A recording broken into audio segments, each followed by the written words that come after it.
Hey, everybody. Welcome to Sunday's edition of Weekend Waypoints, a production of SEC Extra and D1Baseball.com. I'm your host, Joe Healy. The final regular season, I guess we could consider it, edition of Weekend Waypoints. In this episode, I'm going to go through all 60. We're going to break format a little bit. Rather than spending a lot of time looking at yesterday's games, I'm going to take a spin through all 16 SEC teams, kind of talk about where they stand ahead of the SEC tournament, which begins about 48 hours from now. On Tuesday in Hoover. So a lot to get to today. Hopefully it'll help kind of set the table for where everything stands with still, a decent bit of baseball to be played this week to determine postseason stuff, right? So before we get to anything specific, though, I have to remind you that this episode of Weekend Waypoints and every episode of Weekend Waypoints this season is brought to you by Academy Sports and Outdoors, which is your new home for Jordan Brand. Gear up today and take flight. Make your play in the latest head-to-toe Jordan gear for the entire family, available in-store and at academy.com. Unleash your greatness with Jordan Brand, now at Academy. All right, friends. Just figured this episode, just because it's the fourth episode of the weekend, we've talked a decent bit about, the games that have been played and where things are. So I thought this episode might be nice to just kind of take a spin through all 16 teams, talk about where they're at now, what's possible. I would also urge you, I know they are recording a new episode of what we call the Nerdcast at D1 Baseball today. That's Kendall, Aaron, Mark Etheridge, as they put together a new field of 64. So make sure you download that. If you don't usually listen to that, it's highly worth your time. Just search D1 Baseball Podcast on your podcast app of choice, and that episode will pop up.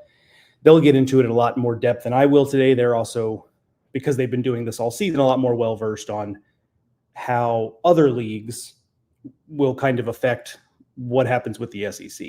So they'll be able to give you the more of the broader context anyway. Let me flip over to comments. But I will, with the comments today, feel free to keep them coming. But hopefully, as I go through each of the 16 teams, I'll answer most of the questions you guys would have, because I imagine most of the questions today, and I've not even looked at the ones that are in there yet, but I imagine most of the questions today will be like, is my team a lock for this? What does my team have to do this? All that kind of stuff. And we'll get to all that. So, but if you have questions, otherwise, feel free to send them on in. Okay. Yeah. Caleb's the first one in. I see that. I see your comment there asking about LSU.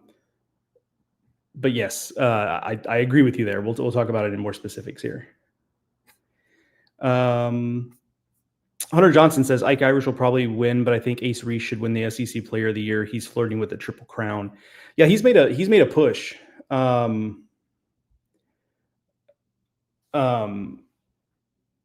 He's definitely made a push the last couple of weeks to for that award. And it's really a guy who's kind of gone under the radar, and some of that is, I think, because State's kind of been this like up and down team this season.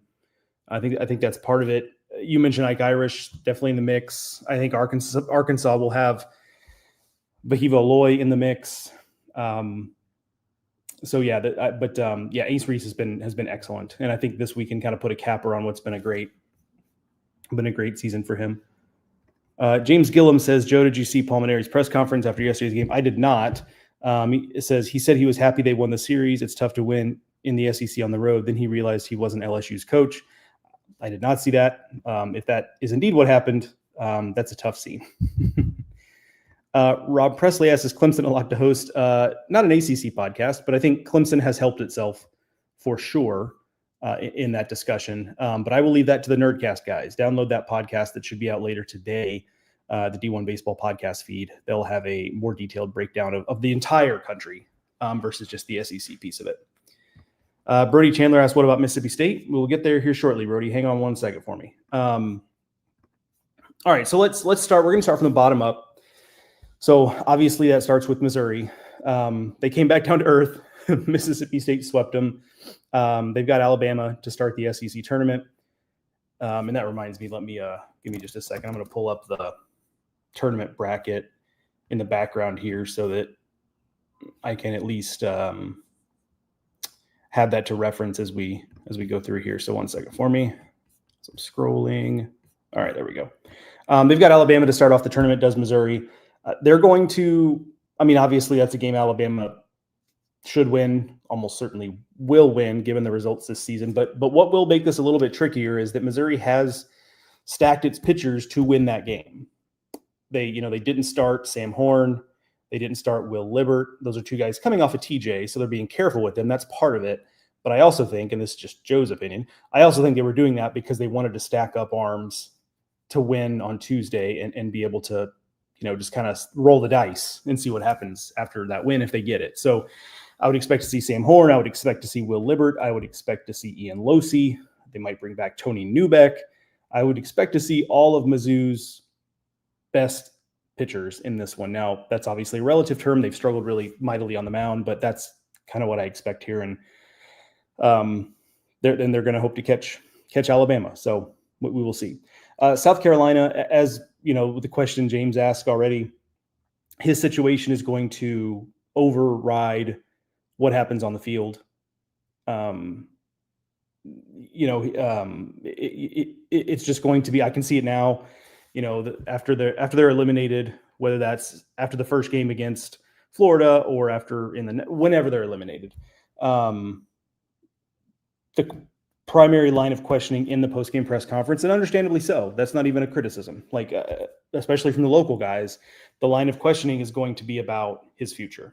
And I don't expect there to be any news out of that press conference. I suppose I could be wrong, but the question is going to be asked in probably a few different times in a few different ways, and that's going to probably overshadow the proceedings on the field.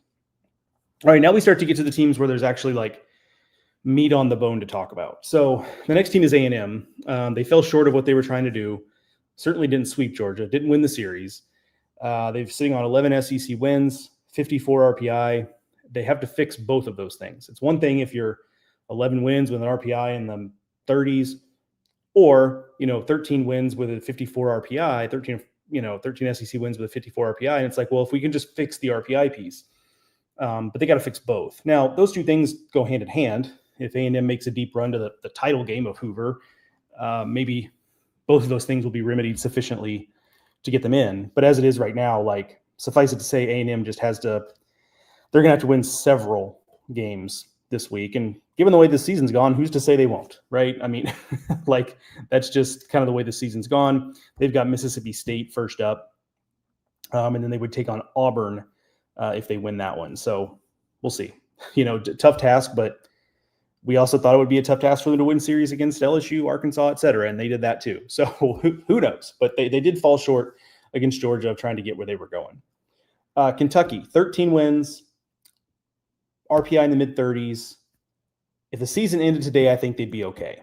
Here's the problem. First off, if they get eliminated, they have Oklahoma in their first game. They play second on Tuesday. If they lose that game, it's just going to be a really long week of waiting. And the trouble happens when the bubble starts to tighten, right? So we may have already seen that in the Southland Conference. Southeastern Louisiana, I always trip up on that name, and UTRGV are both bubble teams. Both are gone. Both are eliminated in the Southland. They started their tournament this past weekend.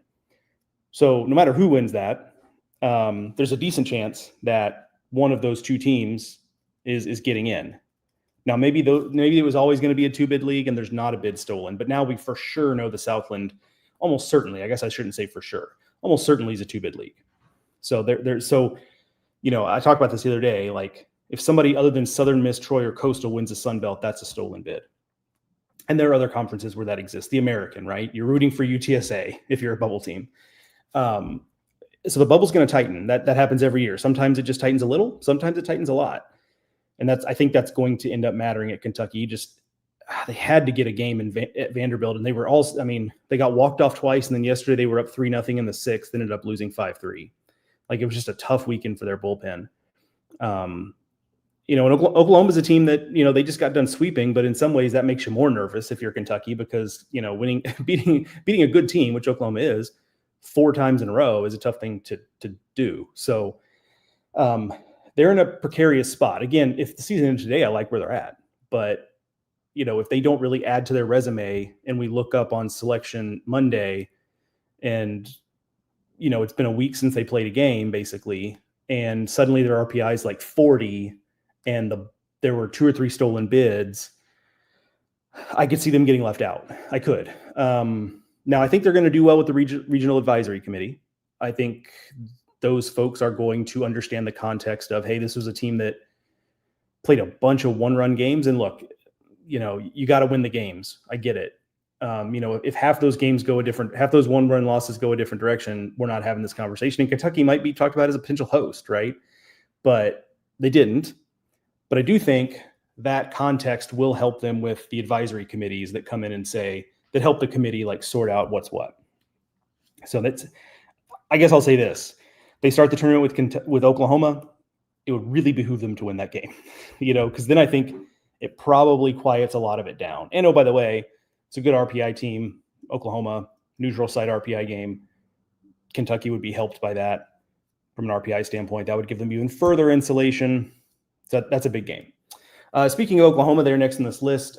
They're in the field, 14 wins, solid RPI. I think it's in the high 20s. I'm looking right now, 27 as of this morning.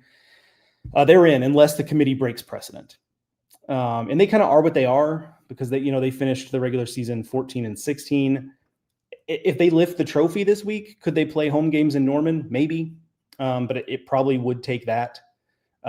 Because one thing that's true, and I'm not like Mark Etheridge. I don't have the data necessarily to support this. But this is just kind of my vibes-based theory on this is typically when it comes to teams like Oklahoma, where you're in the field and the only thing you have to play for is maybe hosting if you really tear through the field. You don't tend to get a lot of credit if you win a couple games and that's it. Like if they beat Kentucky and then they would have, let's see, if they beat Kentucky, they'll have Georgia. And if they beat Georgia, but then they're eliminated. You don't tend to get a ton of credit for that. But if you go all the way through the title game or win it, that can be something that puts you over the top. But if you're it's different if you're a bubble team. But if you're a team that's looking to host, like just adding a couple wins to your resume typically is not enough to get you kind of that next threshold. Again, that's just kind of my anecdotal vibes based, just from having covered this tournament and even before I was covering, having watched it a ton, over the last 20 years. That's kind of tends to be the way it goes. So regardless, good season for Oklahoma back in the tournament. Safely again, unless the committee really breaks precedent, which I don't anticipate. Mississippi State safe after sweeping Mizzou. They're in a similar place to Oklahoma where they're safe. It would take something really special for them to do enough to host. We could have this conversation if they get to the Sunday of the SEC tournament. We can, if we're having this conversation a week from now and they're in it, maybe it's a different conversation. But they're 30 in RPI, so it's a little further to go, but safely in the field. They took care of business sweeping Missouri, did so emphatically. No questions, kind of no questions about it. 15-15 in the SEC, back in the tournament, second year in a row. Next up, we have Florida. They're a little different story. Now, they're 15-15 in the SEC, just like Mississippi State. The difference is that their RPI is 13.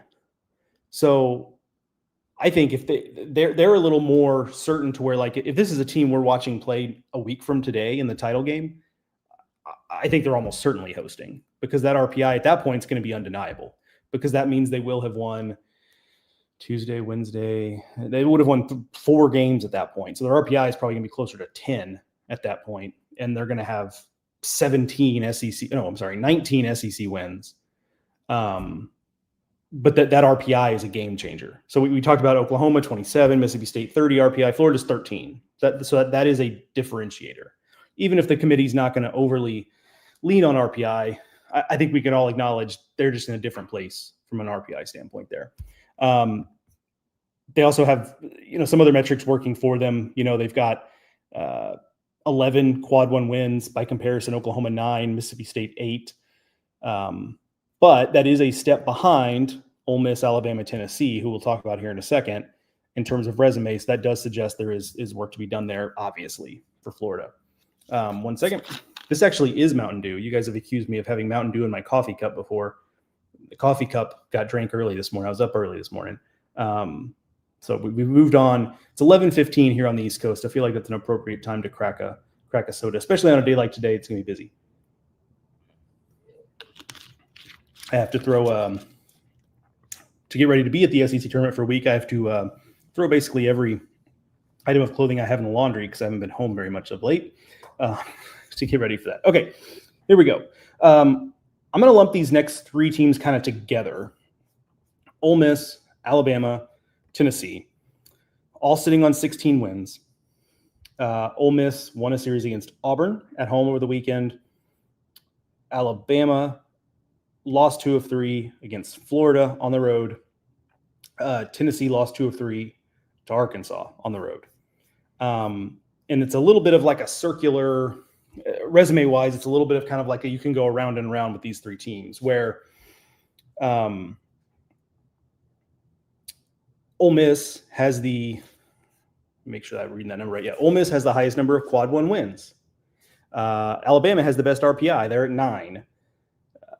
Tennessee is probably the team that I think casuals, I don't know how much this counts for anything, but if you're a committee member, you've probably heard all kinds of things about Tennessee this year and their talent.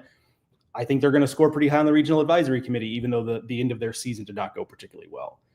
But all three sitting on 16 SEC wins. I think a differentiator is going to be the RPI for Alabama, just given that it's 9, Tennessee is 16, Ole Miss is 18. Kind of feels like Tennessee might have the most work to do because they don't really have a trump card over either of the other two, right? If you're Alabama, you can point to the RPI. If you're Ole Miss, you can point to the quad 1 wins. So they've got 16. Alabama has 14. Tennessee has 12.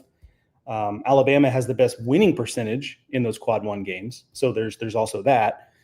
Tennessee kind of ends up being the odd man out there where they don't have the best RPI. They don't have the best quad 1 record or number of quad 1 wins.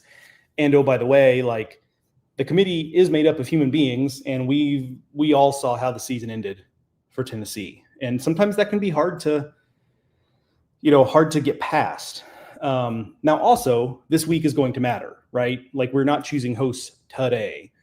If we were, I think those three there would be heavy discussion around all of those three, and it would also matter how other conferences stacked up, right? So I do think at least one of these three ends up hosting. Probably has something to do with how they perform this week. So that'll be something interesting to watch. Let me pull up the bracket real quick. The only one that's playing Tuesday is Alabama. They ended up at the back of this group based on tiebreakers, which is interesting again because they have the best RPI of this group. They've got Missouri. Again, that's a game you would expect them to win. If they lose that game, I think regardless of what their RPI is, and their RPI would take a hit from losing to Missouri. I can't imagine them hosting if they drop that opening game. The other two are waiting. Tennessee, of course, will wait on the winner of Alabama, Tennessee. You could easily see that being a host kind of knockout game if Alabama gets to that game. And then Ole Miss is going to wait on the winner of Florida, South Carolina. So that could be Florida, Ole Miss. That would be, again, a different kind of hosting knockout game because Florida probably has to go a little bit deeper than these three teams we're talking about. So that's going to be, those three teams are kind of clustered together. I think that's going to be an interesting little debate as the week goes on. Again, listen to the Nerdcast at D1 Baseball because not only they're not making the field based on today, they're projecting forward. So they will have to, and I'm sure it's going to be a difficult debate. They will suss out, just go through all of the resume and really take a long, hard look at these teams and make a decision there. Okay, moving on to Auburn. They had they're a host, Auburn with the number 2 RPI with what they've done in the regular season, 17 SEC wins. That's a host team. Top 8 bubble, though, it feels like they're kind of like on that 8-9 cut line of being a top 8, and it's going to depend on what happens with other teams around the country when it's all said and done. This is such a weird year with RPI, and we'll talk about this when it comes to Georgia next. But usually the number 2 team in RPI, especially if it's an SEC team, you're like, oh, that's a top 8 lock. It's just not that simple this year for whatever reason. So that's Auburn. Let's lump in Georgia here because Georgia's number 1 in RPI. They're a top 8, but like where? What does the committee do with that? Same question with Auburn, frankly. Like if Auburn does enough to be a top 8, and the reason why Georgia is a top 8 over Auburn at this point, one more win in the SEC, number 1 RPI versus number 2. But it feels like that's right where the cut line is in terms of top 8s and not. But I'll be fascinated to see what the committee does with that. Because again, the number 1 RPI team is almost always the number 1 overall seed, number 2 overall seed, something like that. And I could see a scenario where Georgia's closer to the back of the top 8 just because there's other, LSU, Arkansas, Texas, Vanderbilt, teams like that, that I would, on resume, probably have ahead of them. But again, it's the eternal question of the committee. How strongly do they look at RPI versus other metrics? We're going to find out. Vanderbilt, just mentioned them, top 8 for me, somewhere in kind of the middle of the top 8, 4 or 5, something like that feels about right. LSU is an interesting case. I have them as a top 8 as well, but their RPI is kind of at the back of this group. RPI this morning as of now 8. Again, I like their team. If I was power ranking national title contenders, I would have them ahead of the Auburns and Georgias of the world. But with an RPI of 8, will they be kind of like will they be closer to the front of that top 8 or the back? I could kind of see it either way based on, again, how do they measure RPI versus everything else? Arkansas front half top 8, really good series win in the season against Tennessee. See them being kind of up towards the top. If they do work in Hoover, end up lifting the trophy, maybe they could catch Texas for the number 1 overall seed, but let's just move on to Texas for that reason. Right now, they're the number 1 overall seed. Could Arkansas or maybe even LSU or built with a run to the SEC tournament title game, could they end up being, a number 1 seed, number 1 overall seed? Perhaps, right? We'll have to see kind of how that plays out. But Texas is kind of like and a good series win over the weekend against Oklahoma, but they're a little bit like I made this comparison earlier this week, but they're like the golfer that finishes 4 strokes up and somebody is catching him, but then he wins the tournament by 2 strokes. They built up such an early lead in so many of the metrics. They won the SEC by 2 games. They have the most quad 1 wins in the country with 17. They're also 17-10 in those games, which is a very good winning percentage in quad 1 games. So just, whatever metric you want to look at, they're right there.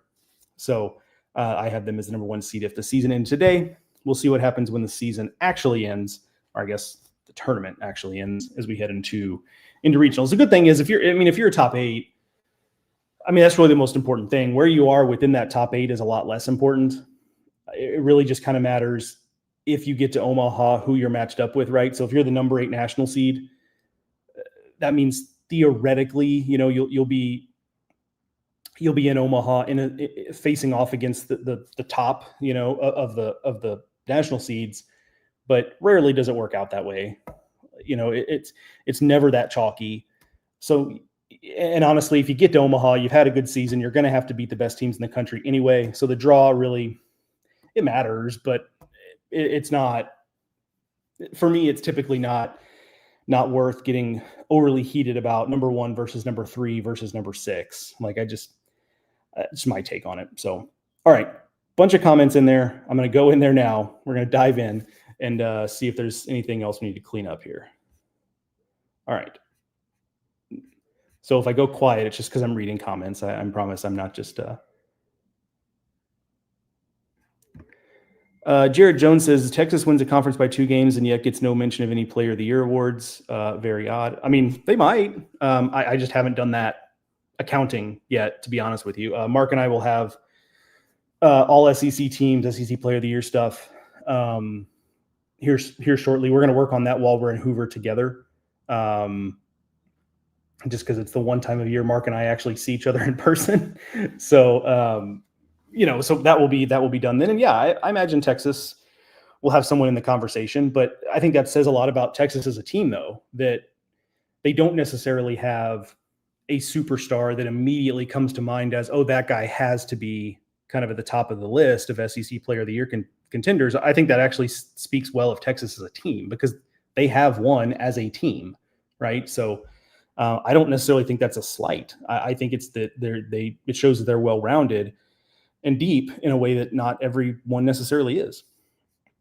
Hunter Johnson asked about State being a 2 seed. I think they're probably there, to be honest with you. Like, of the SEC teams, like Oklahoma and Kentucky, maybe if they get in, maybe are 3s. Oklahoma probably still a 2. So like most of these SEC teams will be 1s or 2s.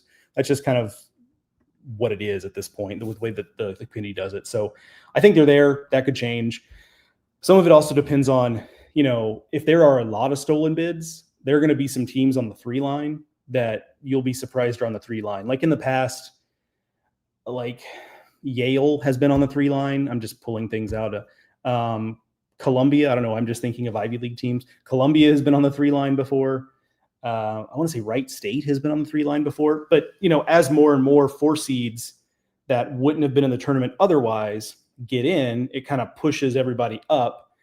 So oftentimes you'll see 2 seeds where you're like, oof, like that team's a 2. But then you look at it and it's like, well, it's because we have all these 4s. We have more than 16 teams that should be 4s, but obviously you can only have 16 of each seed. And so everybody gets pushed up. Ike Irish hitting over 400 in SEC play. It's incredible. Yeah, really incredible. Mark says C-Law's getting in, pretty obvious. I mean, here's the thing. Like, J.R. Teagues, the athletic director at Southeastern Louisiana, is the committee chair. And he was asked on that podcast he did with Kendall, Aaron, and Mark and Runes the other day about the perception of favoritism based on who's on the committee. And he, I appreciate J.R. Teagues. Like he's not quite as political with his answers as other committee chairs have been, but still he just kind of reiterated what they do to avoid that without actually, guaranteeing anything, which I guess he can't, like he can't come out and say, no, I guarantee you it's not going to matter.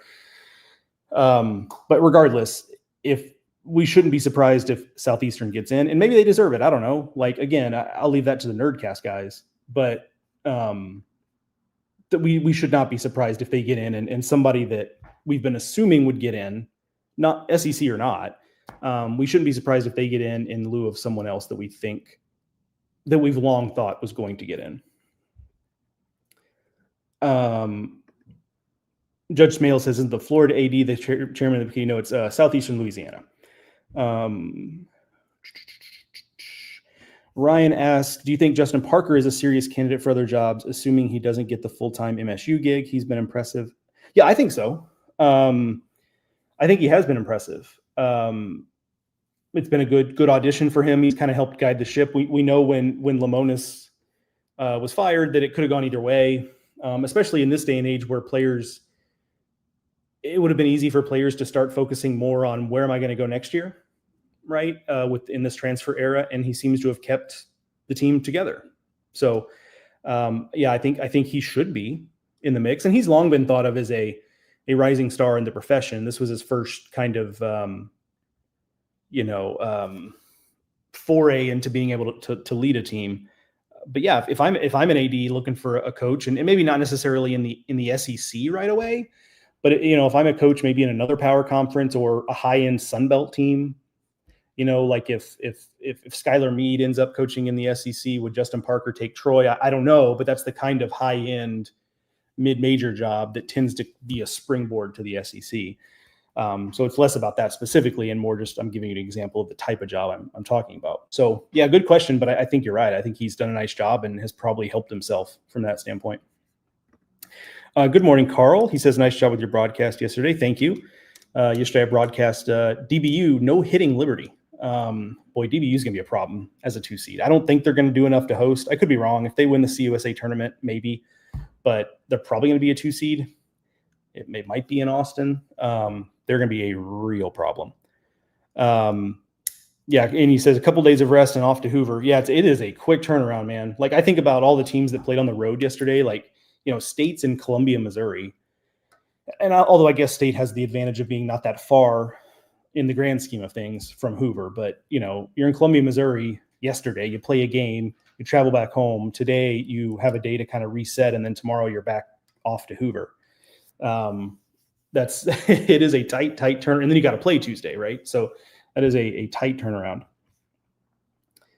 Yeah, Jeremy Scott says, roll tide. We'll get the early game Tuesday. Yeah, bring breakfast. Those early games, man, really, yeah, you got to bring your own energy. Let's put it that way. I haven't looked at the weather, basically, by the way.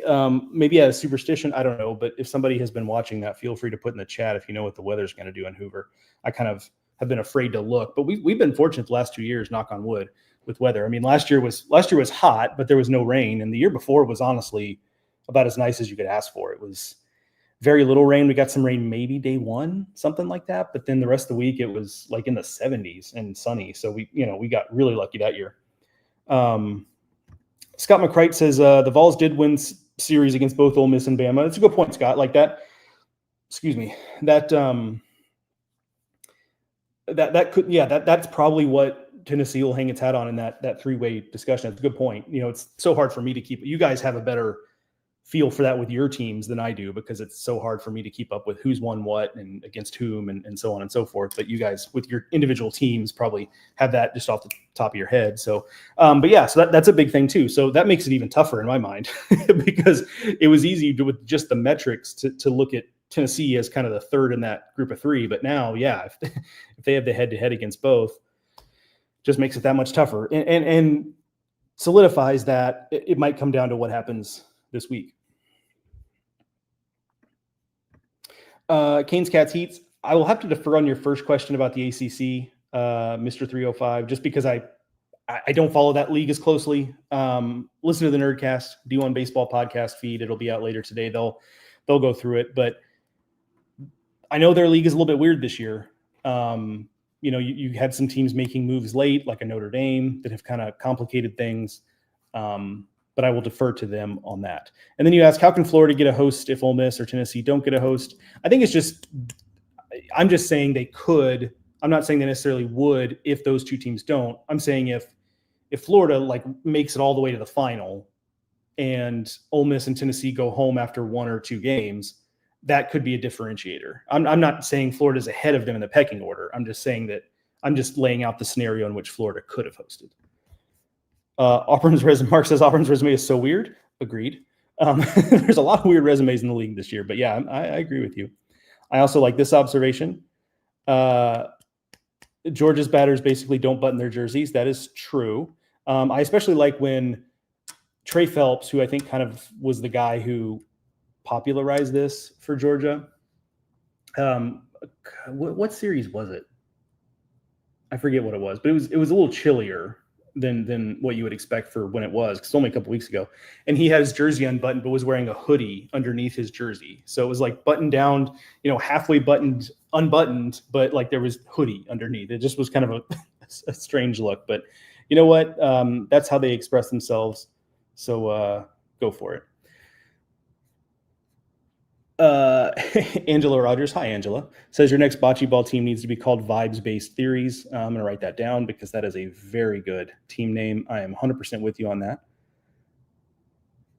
Mac says, I don't care where LSU is seated inside the top 8 as long as they're playing all of their postseason games at the box. I like their chances. I agree. I do as well. And again, hosting the first 2 rounds is the most important part. Like where you are within that, less important.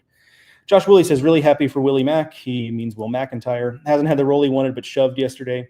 Yeah, been a weird year for him. I mean, last year he was so good the first half of the 24 season. Really since then, I mean, last year he just got fatigued and it was a heavy workload. And yeah, he's been kind of marginalized on this staff because of how deep they've been. But yeah, cool to see him have a moment there, and a guy that very well could play a role this coming week, right? I mean, if there's one thing we know about the SEC tournament and every conference tournament, frankly, is if you're going to make a deep run, you're going to have to lean on some guys, especially on the mound, that you haven't necessarily leaned on a lot. And he's one of those guys.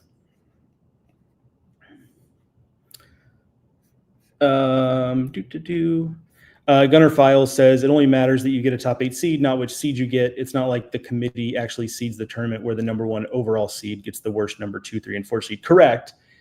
I was just referencing the top 8 seeds and where they're seeded based on who that would mean you would face should you get all the way to Omaha. That's what I was referencing. But you're right. Like, it's not a true S curve. So the number 1 overall seed does not get the lowest seeded 2 seed and then the top seeded 3 seed, right? Like that. So it's not quite that clean, but yeah, in terms of who you face in Omaha, that's kind of what I was referencing. But I don't think that's a huge deal in the grand scheme of things. And then Joshua Davis says they bring so much geography into the seeding. And it's one of the reasons why I'm glad that they seed 1 through 16 now, because it used to be, 9 through 16 weren't seeded. And so if Auburn was the 8 seed and let's say Bama ends up hosting, like, you could just kind of set your watch to the fact that, Alabama was going to be 9. So it would set up a super regional that was geographically close. So they seed 1 through 16 now, which I just like a lot more. And then within the individual regionals, yeah, it's, the 2 seeds, unless you're really geographically remote, like the Pacific Northwest, like Oregon will probably get a fairly random, it'll probably be a team on the West Coast, but, they don't have anybody that's a 2 seed close to them. I guess unless Oregon State ends up at 2, but I don't think they will. I think they'll probably host, but those are outliers. But in the Southeast, like your 2 seed is probably going to be someone pretty close by, probably someone that you play like during the season, even if it's a midweek game, it's just kind of the way they do it. Overall number 1 seed Tennessee, overall number 2 seed ETSU. I'm game. Let's do that. RSP 1218 says Vols will host. They are defending champs and winningest program over the last 10 years. I get that argument. I actually do. I think people might be surprised to hear that I'm sympathetic to that, because I just think the committee, they're human beings. And yeah, the Vols are the defending champs. But on paper, that doesn't matter. But again, I'm saying that, no, I don't think it matters a ton, but does it make the Vols 5% more likely to host? Maybe, because I just think folks understand their talent level and what they've accomplished recently and all that stuff. So I think there's something to that. So Gunner File says Vahiva Loy has got to be in the conversation for Player of the Year. One of, if not the best defensive shortstop in the league, and his offensive numbers speak for themselves. Yeah, I mean, and the fact that he's turned himself into that defense, because especially when he was coming from Sac State, there was actually some thought that maybe he wasn't an SEC shortstop, much less a pro shortstop. There was some thought of like, okay, he'll play third base or second or whatever. And he has turned himself into a very good defensive shortstop. He's not as flashy as some of the great defensive shortstops we've seen in this league, but Justin LeBron can make flashier plays. But Aloy has turned himself into a real shortstop, and the offensive numbers obviously are right there. Scott McCrate says Tom Hart and Chris Burke referenced your "everything means nothing" quote like 5 times this week on the broadcast. Oh, thank you to those gentlemen. I did not hear that because I was broadcasting by games. I didn't get to watch as much as I would have liked. But that's been the case this year. It's like there's no carryover from week to week. It just every week is a totally new set of data that seems to have no bearing moving forward, and what happened before has no bearing on what happens then. And that's fun, but like makes it very hard to figure out what the heck is going to happen. John says, where do you have the Vols hosting our 2 seed? On the host bubble, I would say. I think this week's going to matter. And then John, there's a good description that Joey gave. I'm sure you saw it by now of the tiebreaker between Ole Miss and Tennessee. Canes Cats Heats, he says, how is it fair to Texas, who will be the number 1 overall seed, to then have one of the best 2 seeds in their regional? That doesn't make any sense. they should get the worst 2 seed. I mean, agree. In a perfect world, we would seed the tournament that way, but they don't do it that way. So, and the ostensible reason is that they do want to make these regionals fairly regional, excuse me. And it's just money, honestly. That's a big part of it. So let's say the number 1 overall seed was, and this is not going to happen, but let's say the overall number 1 seed is, somewhat, well, that's about it. Anyway, rather than trying to give you an example, I'll just leave it at that. Like they don't want to have to put teams on planes if they don't have to, unfortunately. And so they don't S-curve it, because then they would have to rank those teams, and wherever the geography falls, but they want to avoid putting 3 teams on an airplane to go to one place. So I wish it wasn't that way. I wish it was a true S-curve. Alas. Scrolling. Oop, there we go. K Dizzle says, how much does the tournament actually matter for the teams that got double buys? Very little, but here's the thing. Very little in terms of postseason positioning, but because of the double buy, those teams aren't having to play early in the week. So I do think there will be more of those teams that will be at least interested in pushing to win the trophy. Because before, in the double elimination format, especially if you end up losing a game at some point, you can get trapped, for lack of a better way of putting it, you can get trapped in Hoover, where it's like, we just need to go home. Like, instead of burning all this pitching to try to get through this, and you don't want to, you're not trying to tank a game. So like you're kind of conflicted. I think the idea that you would only have to play a handful of games to win the tournament if you're one of those top 4 seeds, I think is because they do give out a trophy for this, and these people are competitive, coaches and players. And also, let's face it, like, part of it is also that you want to keep your team fresh. Like, if you go home after one game, you're going to have played one game basically in 2 weeks. And while that could be good if you're really banged up, it could also be bad in that you have pitchers that haven't pitched in 2 weeks, and you have hitters that haven't seen live reps in 2 weeks. So I think there is a balance of, no, we don't want to have to play 6 games, but if we could play 3, that might be kind of nice, like play what feels like a regular series, use all the pitchers we would normally want to use, don't overtax anybody, get our hitters reps, play good teams. So I do think there is a happy medium there. So I say all that to say, like, this format does make it to where I do think those top teams will at least be a little more motivated to push the gas a little bit. Now we'll see. Like, we might get there, and there's a very different vibe, but that's kind of my hunch anyway. Good question though. Carl Dunn says, can we give LSU a 9:30 p.m. game? They're the best 1 a.m. team. I would agree with you there. Like, nobody plays better at 1 a.m. than LSU. John Palmer says, do you think the Vols will host? Like I said just a few minutes ago, John, like, I think they're on the bubble. I think this week matters. Them, Ole Miss, Alabama are kind of all in that same spot. Canes Cats Heat brings up a good point. As Auburn is a top 8 because they have wins over ACC champ Georgia Tech. Yeah, Georgia Tech kind of backed its way into being the ACC champs. So you're right. I mean, that's that is a big data point for Auburn.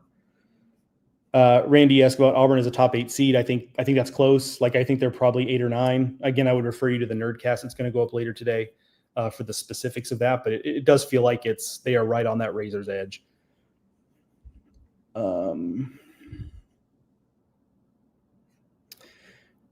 Rainmaker asks, should a team that is below 500 in quad 1, below 500 in quads 1 and 2 host? This phenomena is also known as Florida. I mean, I understand the distaste for that, and I even have a little bit of distaste for it. Like, I want the host teams to be the very, teams that had just these outstanding years. But for better or worse, one of the benefits of being in the SEC is that by virtue of being in the league, even if you're 500 in the league, you're going to have a lot of games against good teams. So, and I don't think Florida is hosting as of today. But, again, if they make a deep run, it's a different story. And then maybe their quad 1 record is better, right? By virtue of winning 3 or 4 games or whatever. like that, because it's the SEC and they're mostly going to be quad one games, that record will be better by definition. So maybe that solves some of that. All right. Let's go sports. Ask about Florida as a host team. And I agree with your last point. What they're doing with all the injuries is amazing. Like, I don't totally understand it, like how they're doing what they're doing, but kudos, I think they have to make a somewhat deep run. I don't think just winning a game and then going 1-1 or maybe even 2-1 is going to do it. I think it's kind of get to the weekend kind of deal for them. All right, scrolling to make sure what else we got here.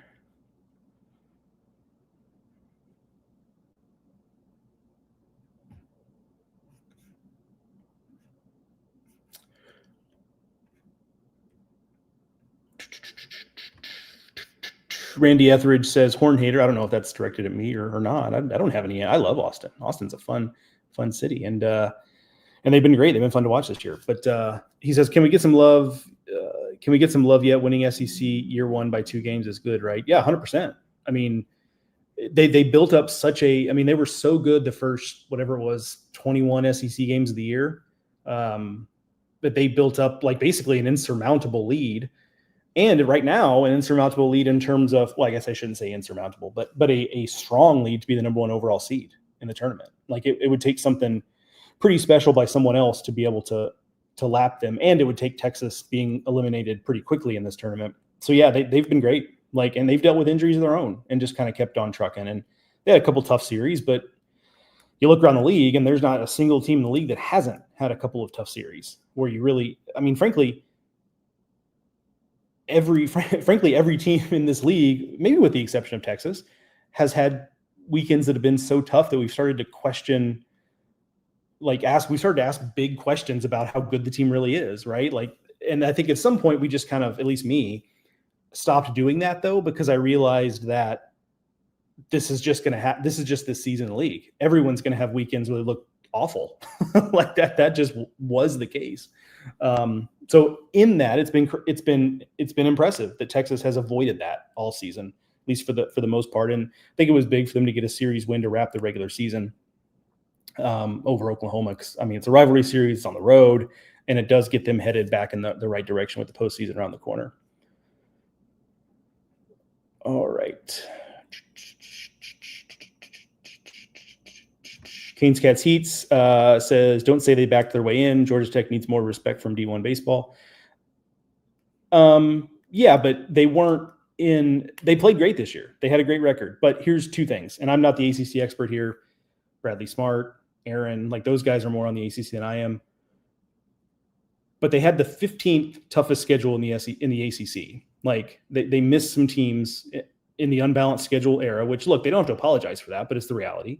They didn't play the toughest schedule, and it took some other teams falling down for Georgia Tech to win it.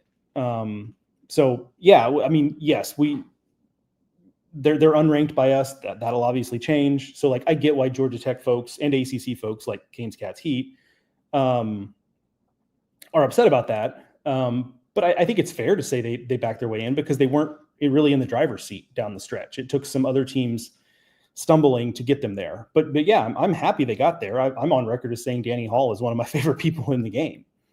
He's one of the few coaches that I will say definitively I know is just a decent, good human being. Because I tend to not say that about coaches because I just don't know them personally, right? But Danny Hall, I just hear enough good stuff about him from other people that I feel confident in that. So I love, I really love Danny Hall. So I'm happy for him. I'm glad that he gets to go out winning a championship. I think that's awesome. All right. Scrolling here. And yeah, Randy mentions Max Blue back. That's huge. We'll see how much impact, how much rust, all that kind of stuff, Randy, as we get into the postseason. That'll be interesting. John Palmer asked about Liam Doyle as SEC. I assume that's pitcher of the year. It's him and Kyson Witherspoon will be in the mix, but he's certainly right there. Just scrolling to make sure here. All right, good stuff, guys. Good questions. A lot of good discussion happening between you guys in the comments. Love to see that. Let's Go Sports ask about Oregon State. Because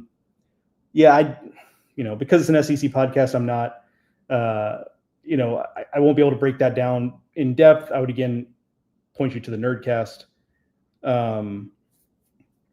But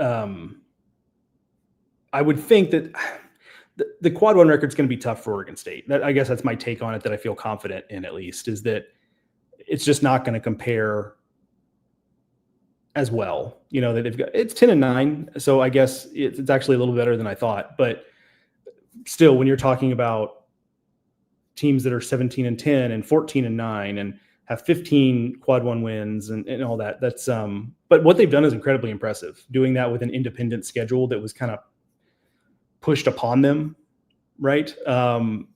That's a tough hand they were dealt, and they dealt with it about as well as you could. Randy mentions the rust for had 2 home runs this weekend. So fair point. Certainly a good ad for Texas to get them back to something closer to full strength. Obviously, there's still some pieces, notably Jared Spencer, that they're without. But